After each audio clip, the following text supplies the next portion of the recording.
Welcome. My name is Cheyenne. I garden in Phoenix, Arizona, Zone 9B in my backyard. And today I have a few things I need to do in the garden. I need to harvest out my onions. I also need to harvest all my celery and get that out of my garden beds. So yeah, if you want to see that, just keep watching. So here are some of my onions. And as you can see, they're starting to grow their flower stalks, which means they are bolting. And if you see down here, some of them are flopped over like that one, which means when they're flopped over like that, it means it's time to go ahead and take them out.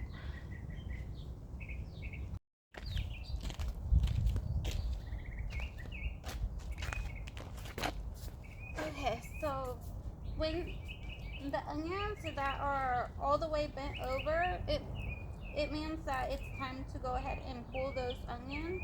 And then the onions that are already bolting, that means that the bulb of your onion is no longer going to grow anymore. So you can either just take it out and use it, or you can cut the flower stem, or you can cut this part off and just leave it in the ground until you want to use it, because once you pull it, they're not going to store well after they start bolting like that. So right now I'm just going to go ahead and take out the ones that have their necks bent over like this.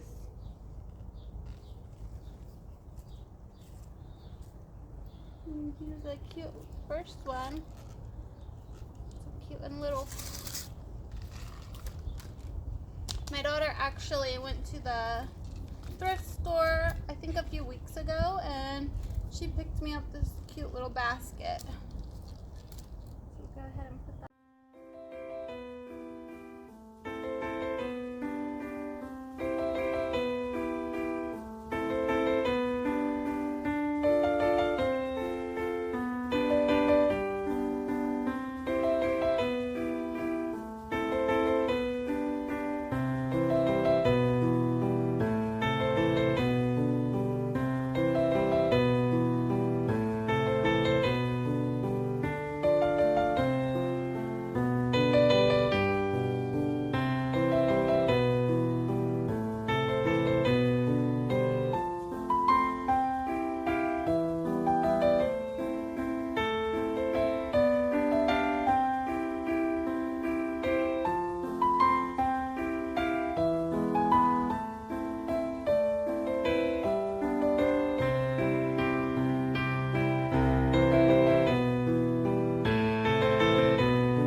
Well, I'm so happy with this little harvest. They're pretty small, but I think that's okay. Next year I might try to get them in sooner so the bulbs can get a little bit bigger.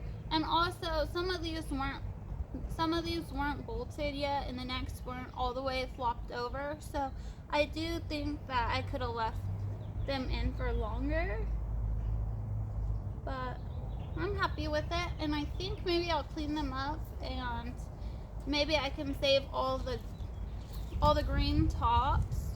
If I cut them, maybe I can save this green part, and put them. I have a big drying rack, so maybe I can put the tops in a drying rack and let them dry, and be able to make my own green onion powder. I think that would be nice. But yeah, it's a cute little harvest.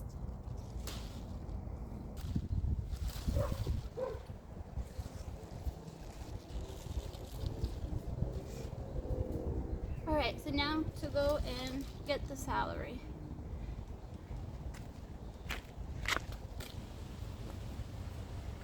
Alright, so now it's time for me to take out the celery. I'll show you what I mean by my celery is going to flour. I never had a celery go to flour, but I'll show you what that looks like. And since I already have beans growing in the back and some flowers up here, I also have some tomatoes on the ends, I'm going to try and cut at the base of the plant. That way I don't disturb roots.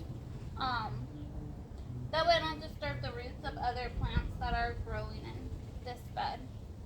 Because normally I would just yank it out. But I'm going to try and cut at the base, which I think my pruners are a little bit too small.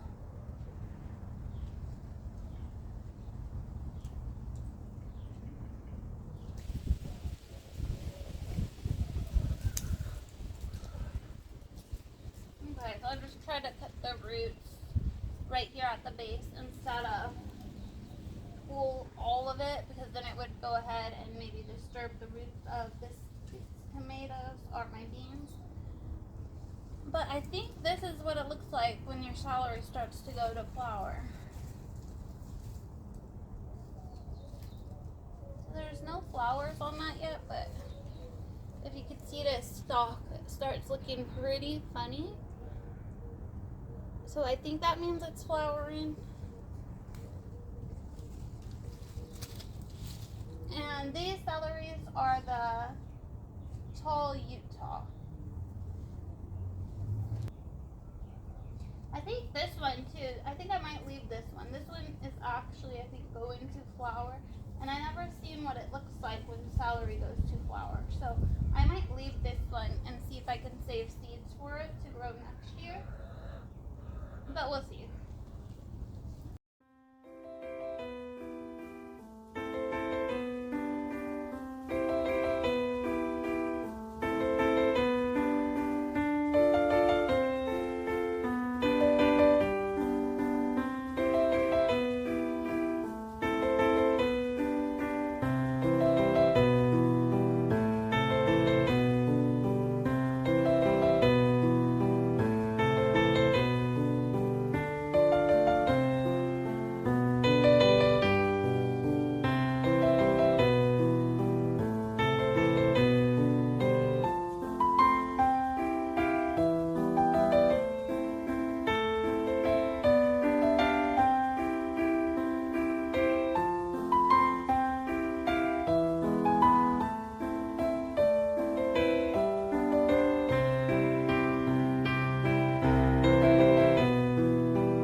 So I'm going to leave this celery in, and I'm going to see what happens, how it looks when it goes to flower, and see if I can save seeds. But you can see right there, that looks like flowers starting to form. Okay, so there's one more thing I wanted to show you guys. And I'm kind of sad to show you guys this, but so my tomatoes, let me just show you. Okay, we'll start with the good news first. So this is my yellow pear tomato, and as you can see, it's super healthy and it's doing amazing, and it's growing its little flowers all over. But as you look next to it, this is the Roma tomato. you can see it is not doing that well at all. And if you look here, the next Roma, the same thing. All of it. There's no good green part. It's all lime green with purple veins, and all the leaves are curled up. And then if you look here, my poor this is my black cherry tomato, which I always grow and it always does so well. It started just like this, and instead of getting better, it's just dying. So I don't know what's wrong with my tomatoes, but I don't know what's wrong with it. I don't think it's water, because it would be all wilted. And I don't think it's heat, because it would be all dry and crispy. The only thing I can think is that once we got the rain, right after, the aphids just came on so quickly, but they didn't really attack my tomatoes. I caught it real early. There was only a few, but I'm thinking that the aphids might have spread some curly leaf disease on these tomatoes, because that's the only thing I can think, is that it must be some sort of disease. And so it affected my black cherry and the 2 Roman tomatoes that is in this garden bed. The only tomato it did not affect was my yellow pear, which that one is doing amazing. So my only option is to pull them out, because they're just going to die, or they're gonna spread the disease. I'm really bummed about it, because I always grow my tomatoes in the spring. And I do think if I was to put some transplants in right now today, they would probably do okay. But we're like reaching that time where it's a little bit late. So I'm going to just go ahead and remove the black cherry tomato and the Roma tomatoes out of this bed. Since the yellow pear will be the only tomato in this bed, I'm going to just leave the suckers and let it go crazy. So that's my plan. I did trim up the bottom few inches of that tomato, but as for the rest of the suckers, I left them, and I'm just going to let that tomato grow wild and see how much tomatoes I can get on it. I'm going to try to grow tomatillos and tomatoes again, but for the fall. And I never have done that, but if you're gardening in the desert, it's supposed to be easier that way. So I'm gonna go ahead and do that. And that's the only reason I'm not gonna buy transplants and just replace these tomatoes, since I can start tomatoes from seed and get them in by July or August, so that I can have a fall harvest of tomatoes. And I never have let my tomato just grow wild. My indeterminates, like I said, I always cut the suckers. So I'm actually pretty excited to see how it grows, just letting it grow wild and not cutting the suckers. I want to see like how much more fruit I can get off that tomato. So I'm actually excited. And then I get to try and have tomatillos and tomatoes in the fall. Okay, so again, I'm just gonna cut it at the base so that I don't mess up any of the roots of the stuff that is growing well in this garden bed. Or actually, I kind of want to see some of the roots, so I might try to pull it. Okay.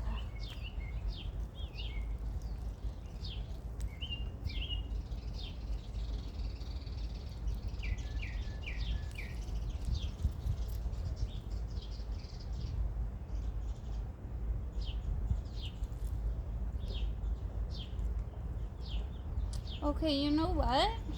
I don't think this was a disease at all, or aphids. I think I noticed this happening after the rain, and now I think it was just too much rain, because that stem is rotting and it is super smushy. See, it is rotting. Okay, so I'm actually happy that this is not any disease. This just looks like the rain, it was too much, and these tomatoes maybe got too wet, because it's just all rotted out. Okay. Remove that string. Well, I'm glad, since if it was water, I'm glad that it didn't affect my yellow pear tomato. Because that's weird. And it didn't affect my bell peppers either.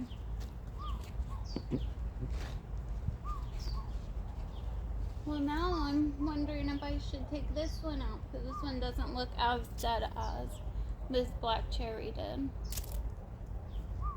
And it's already setting flowers. I don't know.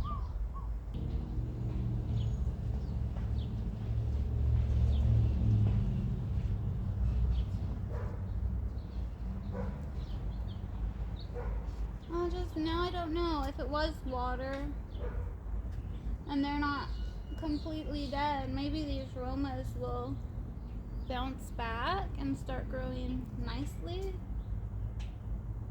But at the same time, if it's some sort of curly leaf disease or some sort of disease, then I would want to take it out so that it doesn't infest this perfect yellow pear tomato.